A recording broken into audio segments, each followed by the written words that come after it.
Hey y'all, Tex here. So, I want to show y'all something. It may not look like it. I don't have a whole lot of hair as is, but it's usually in a flat top.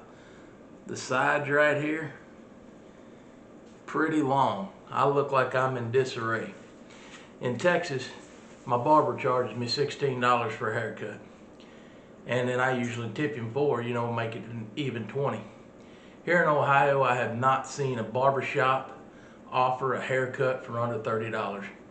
I'm not paying $30 for a haircut. I can't accept these new times, the inflation on everything. $30, I just take the clippers to it and buzz it off. I just go ahead and start shaving my head or something. I mean, that's ridiculous to pay that much for a haircut. I can't get with that kind of times, but I'm also a realistic man. I know that, that's the way of the world. Everything's gone up in price. It sucks, but I can't afford no $30 haircut.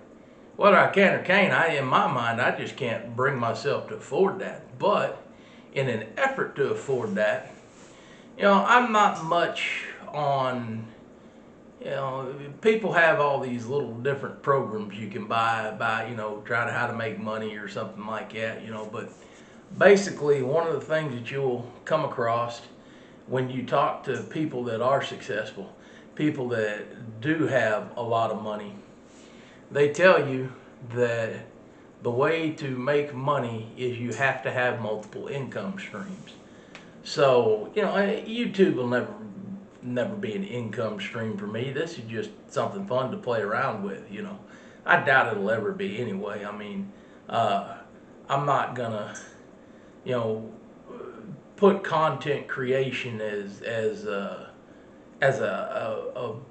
job. It's not gonna be a career for me. I don't have that kind of imagination. But I got out of the truck driving, but I should be getting into tow truck driving. We're going to see about that. And I just applied for DoorDash, which, that's just a fun thing, I think. It's an experiment. But the thing that successful people tell you, like I said, is you have to have multiple streams of income. So if you got DoorDash, that's something you do on your own time. There's no work when you want type deal. That's what that is. And you can have your main job. This here deal with YouTube, content creation. This here is a hobby. In order to get this to be any sort of income, you have to have an amount of subscribers that's ridiculous.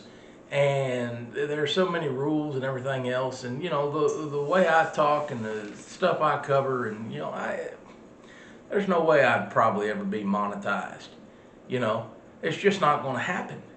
But it's a funny thing to me to sit there and think about these guys that actually make a living on YouTube. There's guys that do it, guys, gals, whatever, this new social media influencer thing. I'm too old for all that.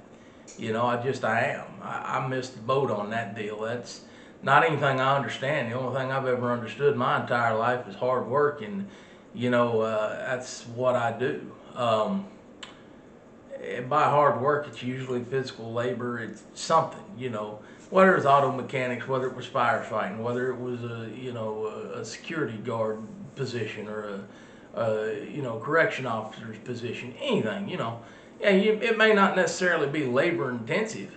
My favorite thing about the whole truck driver deal, you just sit around and drive all day. Yeah, give it a try sometime. Number one, there's a lot more to it. And number two, the biggest problem, and this is with truck drivers and why the majority of us are so unhealthy, is it's not necessarily the sedentary lifestyle. Yeah, that's why a lot of us are overweight, things like that. But as far as the health issue, your back, everything like that, when you're driving down the road in a truck, you are subject to vibration. You're driving 11 hours a day sometimes. You're subject to that vibration. Do you understand that the roads in this country are in shambles to start with. You know, there's not very much good pavement. Now you're driving across that, you got all the vibrations coming up through there, just going into your back, and it literally just, you know, screws up your systems. So it's a labor-intensive job. Whether people want to, oh, you just sit and drive a truck all day. Well, it's physically intensive because it, you know, takes a toll on you physically. It's mentally intensive because, you know, the problem in this country is everybody wants a lawsuit. Oh, well, we're going to sue everybody for everything. And people do not care about anybody but themselves, so they drive stupid when they're on the road. Me first mentality. You know, they got to get in front of everybody. So, you know, you get one car length in front of somebody. Oh, that truck left a big, you know, gap there. I'm just going to put my car in there. Left that there to stop. So when you cut over there because you just realized, because you wasn't paying attention and doing anything other than driving around, you know, on your phone or with your head up your ass or whatever, and you decide to, oh shit, I need to cut 4 lanes over to take that exit and fuck everybody, and here you come just cruising over, and that truck ain't gonna be able to stop. You cut that truck off and then you get killed because you get hit, and it ain't the damn, you know, it's not you they're gonna blame. They're gonna blame the truck somehow or another. That's it. Everybody blames everybody else. Nobody takes accountability for themselves. You know, your family's gonna be going after the truck because they all want something for themselves. Like, well, yeah, you're dead now and we're sad, but you know what? Pay us because, you know, our family member couldn't have ever done anything stupid. That's no. It had to be the truck. That's the problem in this country, you know, and that's a mental toll on me because when I was driving that truck, I wasn't just driving my vehicle. I was driving 6 vehicles at once because everybody beside me, around me, you know, behind me, in front of me, and to either side of me, and, you know, being a 70-foot long vehicle with a lot of blind spots, you know, you line up next to a semi truck. If you were to do it bumper to bumper especially, but even if you got somewhat of a following distance and everybody tailgates, you can get 3 cars, maybe, you know, 3 or 4 cars beside of a semi truck there, and same length. So if you do that on each side, that's, you know, 6 vehicles there, then front and back. You know, that's 8. I mean, at any given time, I'm driving anywhere between 6 to 10 vehicles plus the semi that I'm actually operating. And what I mean by I'm driving the other vehicles around me is I have to sit there and basically try to figure out what you're going to do. I've been in enough, I can look at the different patterns. I'm like, okay, this guy's driving aggressive, you know. I can look at the traffic up ahead because I got to look ahead of me.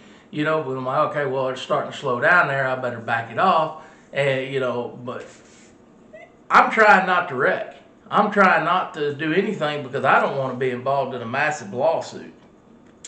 You know, that kind of thing.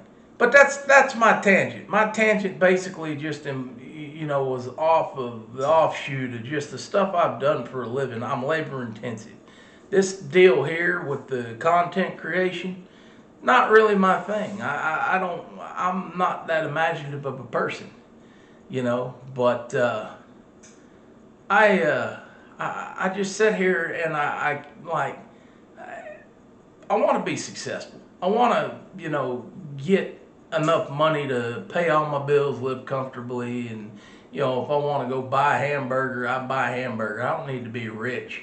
I just want to be able to do the things I want to do, you know. So multiple streams of income will allow that, so I'm going to try that. I don't know. I got a pizza in the oven, y'all, and I'm going to get off here and let y'all go. I done sat here and waffled on. This is already almost a 10-minute video, and nobody's going to watch it anyway, but y'all have a good one. We'll talk to you later. Bye.